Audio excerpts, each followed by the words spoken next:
السلام عليكم ورحمة الله تعالى وبركاته. dhammaantiin ba daawadayaan meel kastoo aad joogtaan waxaan idin leenahay wakhti wanaagsan ku soo dhowaada muuqaal cusub.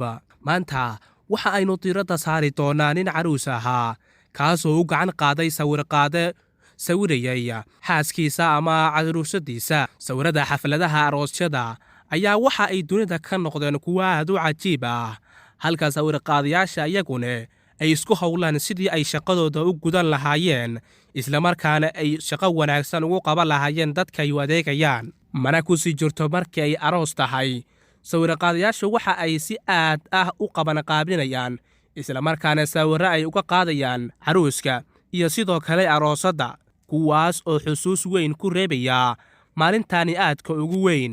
muuqaal laga duubay lamaana ayaga oo masraxa jooga ayaa waxa uu muujinayaa iyada oo sawirada laga qaadayo, balse wax yar kadib waxa caruuskii uu u gacan qaaday sawirqaadihii. sababta ayaana waxa uu ku sheegay in uu aad ugu dhowaaday caruusadda isla markaana uu aad arrintaasi uga xumaaday ninka arooska ahay, halkaana waxa uu ugu gacan qaaday ninkii arooska tuubayay.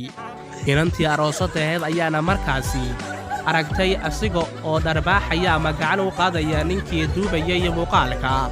gabadhii ayaana aad ugu qososhay iyadoo fadhiisatay dhulka, waxa ayna la yaabtay sida ay ninkeedu uu u dharbaaxay ninkan islamarkaana uu dhibaatada ugu geystay.